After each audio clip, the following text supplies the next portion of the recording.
Well, the top story this evening, the chairman of Reliance Communications, Anil Ambani, appeared before the Supreme Court in a contempt case. This case pertains to the failure to pay outstanding dues of about 550 crore rupees to Ericsson, the erstwhile partner of Reliance Communications. The court adjourned the hearing to tomorrow and has asked Anil Ambani to be present once again. Ashmit Kumar joins us now with more. Ashmit, take us through, the background of this case, what transpired today, and what can we expect tomorrow?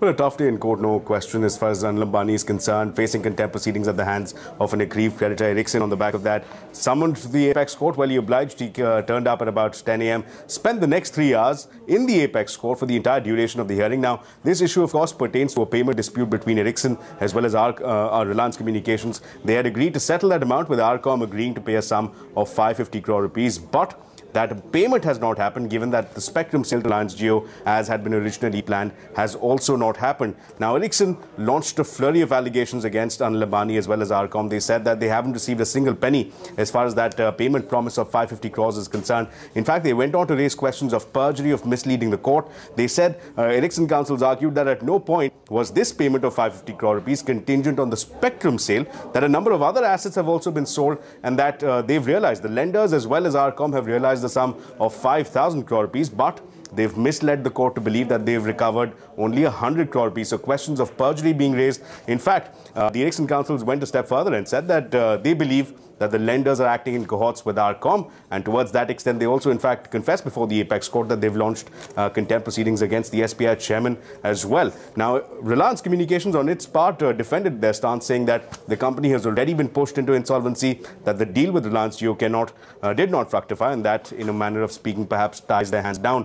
As of right now, the arguments have not concluded. The Apex Court will continue the hearing tomorrow. So clearly, some tough questions might await Anil Ambani as he comes to court once again tomorrow morning, and that's when the hearing will resume in the Ericsson contempt case. All right, Ashmit, many thanks. We'll come back to you for more stories that you've been tracking. But the big political story for now, Congress President Rahul Gandhi has claimed that Reliance Defence Chairman Anil Ambani was aware of the Rafale deal in advance. Citing a French media report, the Congress President alleged that Anil Ambani visited the French Defence Minister's office a fortnight before the Prime Minister's visit, during which the deal was announced. Rahul Gandhi went on to accuse the Prime Minister of violating the Official Secrets Act. Reliance Defence rejected the allegations and said that Anil Ambani's visit had nothing to do with the Rafale. The company also added that the truth is being ignored and facts are being twisted. Here's what Rahul Gandhi said in his press conference earlier in the day.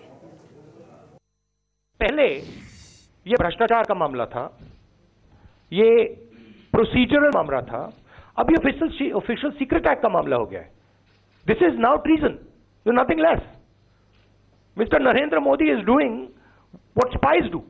He's under oath to protect these secrets. And he has now given this secret to Mr. Anil Ambani, who knows that the biggest defense deal in the world is going to him 10 days before.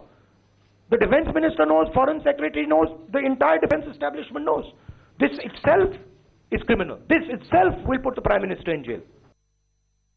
पूरा cover up करने की कोशिश कर रहे हैं.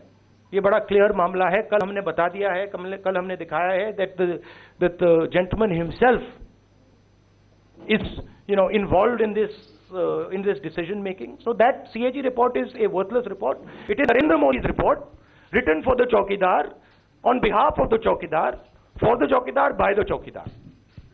So I wouldn't call it the Comptroller and Auditor General. I call it the Chaukidar Auditor General report. आप मेरे ऊपर जितना इन्वेस्टिगेशन करना है करो. आप हर ऑपोजिशन लीडर पे, हर आदमी पे, ऑपोजिशन के आदमी पर, हर आदमी पे आप जितना इंक्वायरी करनी है आप करो. कोई प्रॉब्लम नहीं. हमने कुछ किया नहीं, कोई इशू नहीं है. करो जितना करना है. मगर आप राफेल मामले पे भी तो कर दो.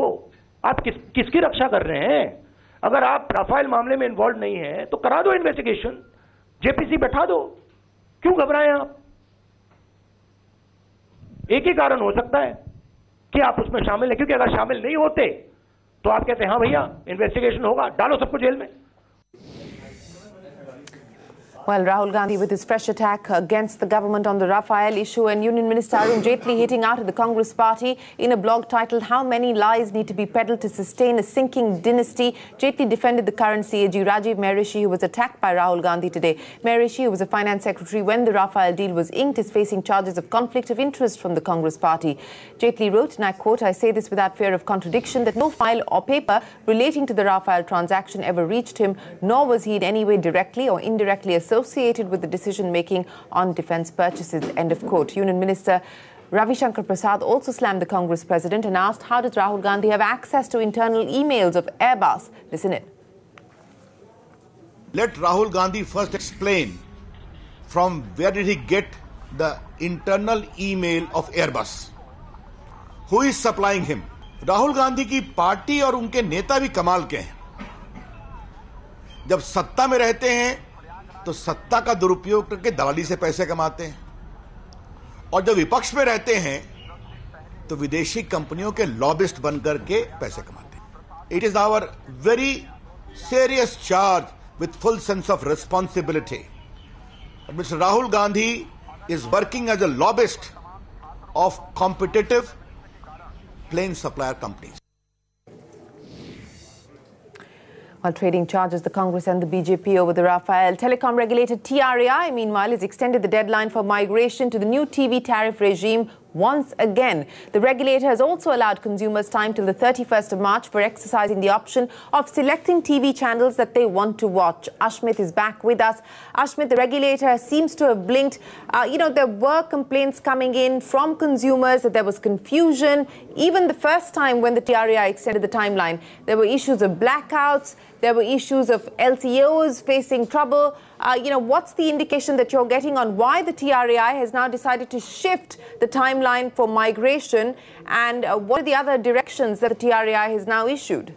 Well, finally, an acknowledgement coming in from the TRAI that there are indeed problems. As of today, it's been 12 days since this deadline for migration, February 1st, had kicked in. And ever since then, we've seen a huge amount of backlash coming in from customers pointing at various issues. And as of today, what we have today is that the TRAI finally acknowledging those concerns, finally taking note of the backlash and admitting that there are indeed difficulties and there are indeed problems and hardships being faced by customers in terms of this migration, admitting to at least two problems that have been reported. Number one is that they've admitted that as far as LCOs, local cable operators, are concerned, in very many cases customers have to go to point of sale, and that there has to be that effort that needs to be put in, which is leading to a lot of hardships to allow for a smooth migration. With respect to blackouts, that's another concern that they've admitted to, that there are a number of reports coming in of customers facing total blackouts as far as service providers are concerned, and that has been a big concern. And on the back of that, the TRAI finally taking its foot off the gas pedal and pushing the deadline back to March 31st. Now, that's how much time customers now have to make that choice of the bouquet of the channels or individual channels that they want. They have now more time to make that choice. What's also interesting is that the TRAI has slipped in the concept of a best fit plan. Now, what that effectively means is that if customers fail to make that choice of the channels that they want to watch by March 31st, that will then empower the service providers, that's the DTH service providers, the MSOs, the LCOs, to make up a best fit plan for the customers. This will be based, the TRAI says, as per their directions, this best fit plan that will be designed by the service providers will be based on the preferences, the channel preferences, the languages that a customer watches the television in, popular channels. And also an important criteria that has been slipped in by the TRAI is that this best fit plan must not exceed the monthly tariff. So some caveats being slipped in by the TRAI, but as of right now, the big takeaway being that more space being given to customers. March 31st is the time now that customers will now need to watch out for in terms of making that choice, making that selection, or else settle for the best fit plan as per the TRAI. Okay, Ashmit, many thanks for joining us with that. So the extension there coming in from the TRAI now for migration for television viewers to the 31st of March. Well, here's the macro data. Now retail inflation has cooled further for the month of January, slipping to 2% as food prices remain subdued. On the other hand, industrial output has grown at a pace of 2.4% in December. That's versus a 17-month low of 0.5% in November. Ekta joins us now with the details. Ekta, take us through the macros. Well, yes, it was quite a surprise when it came in from the CPI data for the month of January. In fact, the street was expecting a hardening this time round. However, the CPI data came in at a softening of around 2.05%. That was primarily led by food, which was in fact continued to be in deflation. So it was a deflation of around 2%, over 2% this time round versus 2.5% in the previous month. We also had fuel, which in fact softened on a month-on-month basis. But the biggest surprise, it seemed to be within the CPI data was the core CPI data, which in fact softened almost around 30 basis points all the way to around 5.4% versus 5.7% month-on-month. In terms of the December IIP data, that in fact moved up to 2.4% versus 0.5%. That was largely in line with estimates, led by the likes of the manufacturing data, which was over 2%, and we had consumer durables as well as non-durables, which were in positive terrain for the month as well. All right, Ekta, many thanks. That's IIP and inflation cooling further for the month of January. But markets, another weekday for the bulls, with the last hour of trade witnessing a steep fall. Benchmarks as well as banks particularly ending in the red. The Nifty closed low by about 0.5%. The Sensex ended with losses of around 0.7%. And the Nifty Bank, as I pointed out, the biggest index loser, ending lower by 0.4%. Mid-caps outperformed, recovering from yesterday's losses, closing the session with minor gains. So that was the story of our markets. Meanwhile, in stock-specific action, Axis Bank remaining under pressure in today's trade. This even as the non-retail portion of its offer for sale was oversubscribed on day one. Government sources tell cnbc TV 18 that institutional investors subscribed for 11.69 crore shares today against the 6.9 crore shares which were on offer. Also, the bids were received at 696 rupees a share against the floor price of 689 rupees. The retail portion of the OFS will open for subscription tomorrow. The government aims to raise about 5,300 crore rupees by way of that OFS. Well, the big earnings today. Sun Pharma coming out with a good set of Q3 earnings, beating all estimates. The company's revenues hit their highest level in 2 years, as did margins. Profits grew nearly fourfold, hitting the highest level in 7 quarters. In a conference call addressing investors, the company's managing director Dilip Shanghvi said that Sun Pharma had responded to SEBI's questions after allegations from a whistleblower speaking about loans from Sun Pharma to Aditya Medi Sales. Shanghvi said the company needed capital as it operates with a net margin of a mere 0.4%. He also assured that Sun Pharma is in the process of transferring its holding in Aditya Medi Sales. So good numbers there from Sun Pharma. Now, a year ago on this very day, the Reserve Bank ushered in a new framework to resolve stressed assets. The Feb 12 circular, as it's popularly known, brought about sweeping changes for debt resolution. 1 year on, where do we stand? Have things improved? Ritu Singh is here with her report card. Ritu. A year after the Reserve Bank of India overhauled the entire mechanism for resolution of stressed assets, the debate over the Feb 12 circular rages on. Now, before we get into that debate, here's what the circular really means. Simply put, within a day of a borrower missing a repayment, banks are given a 180-day timeline to resolve these defaulting accounts of over 2,000 crore rupees. And if banks fail to implement a resolution plan within the deadline, they are required to take the company to the NCLT for insolvency proceedings within 15 days of the end of that 6-month period. Now, remember, since the June of 2017, RBI has forced banks to identify the top 40 defaulters and send them to bankruptcy courts. And these 40 defaulters owe 5.2 lakh crore rupees to the banks and have a combined debt of over 10 lakh crore rupees. Now, with this circular in place, even more companies are likely to be pushed into the IBC. Now, why I said the debate still rages on is this. Since it was announced on the 12th of February 2018, it has almost constantly faced opposition and criticism from the industry. In August of last year, several power, sugar and shipping companies moved various high courts against the circular, but the Allahabad High Court did not stay the Feb 12 circular, and instead the matter landed up in Supreme Court. Now, the RBI through all of this has stood its ground, even though the government used Section 7 of the RBI Act to hold consultations with the RBI, which was unprecedented, as no government before has ever used Section 7 of this Act.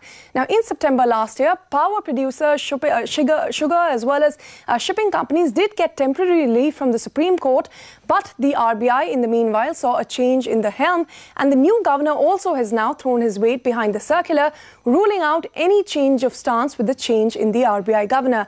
The Apex Court will also now hear the case on the 19th of February, which is when it is slated next. Now, the cornerstone on which the circular really hinges is the insolvency and bankruptcy court. So what about the success of the IBC? Now, data shows of the 1,484 companies that were admitted, 79 were successfully resolved, over 300 have gone into liquidation, and 898 companies are actually still pending resolution. Take, for instance, the first list of the 12 defaulters, where only 4 large cases have been resolved so far, including the 2 Bhushan Power cases and Bhushan Steel. 2 are headed into liquidation, including one from Lanco Infratech, which has a debt of over 40,000 crore rupees. And the remaining half, that is 6 cases, are still pending resolutions in courts or otherwise. Now, in the 1 year since the introduction, we have almost come a full circle with the Feb 12 circular, with the circular which intended to take the defaulters to court for non-payment has itself landed in court, and now its fate hangs in the balance. Well, thanks very much for that report card. And speaking of one of the large bad loan cases, the promoters of SR Steel have been allowed to present their case before the Company Law Tribunal. The Company Law Appellate Tribunal has asked the NCLT to hear the arguments of the promoters and the suspended board members of SR Steel. The NCLT has been ordered to hold daily hearings till the 19th of this month, and then the Appellate Tribunal will hear their case by the 28th of this month. This move comes just a day after the Supreme Court rejected a petition by operational creditors to SR Steel, making ArcelorMittal the front-runner to acquire the company. So that's the latest in the battle for SR Steel.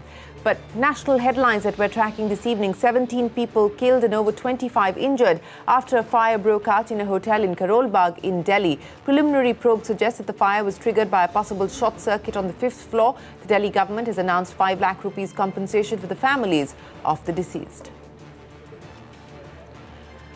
The Supreme Court has charged former interim CBI Director Nageshwar Rao with contempt of court in connection with the Muzaffarpur shelter home case. The Apex Court sentenced him to confinement within court till the functioning ended today for transferring the officer who was overlooking the case during the tenure as interim director of CBI. It also charged Rao with a penalty of 1 lakh rupees and has given him 1 week to deposit the amount. Samajwadi Party Chief Akhilesh Yadav was reportedly detained at the Lucknow airport. Yadav claims that he was stopped from boarding a flight to Prayagraj. The incident sparked protests in Prayagraj, where Samajwadi Party workers clashed with the police. BSP Chief Mayawati immediately tweeted in support and condemned the incident.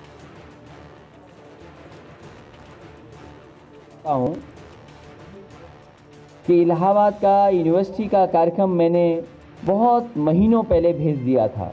ये सबसे पहला कार्यक्रम Allahabad university का, जिस समय अध्यक्ष छात्रशंकर के जीत करके आए थे, तो 27 दिसंबर उस तारीख को कार्यक्रम मैंने भेजा था, 27 दिसंबर को। उसके बाद पूरा डिटेल प्रोग्राम जो था वो 2 तारीख को भेज दिया गया था। Well, that's Akhilesh Yadav protesting against him not being allowed to go to Prayagraj, ostensibly by the UP government. With this, it's time for us to wrap up this edition of What's Hot. Thanks very much for watching. Next up, both the Nifty and the Sensex closed lower by over 0.5% in trade today. Markets today, Talkback takes the action forward. We'll see you again in 30 on India Business Hour.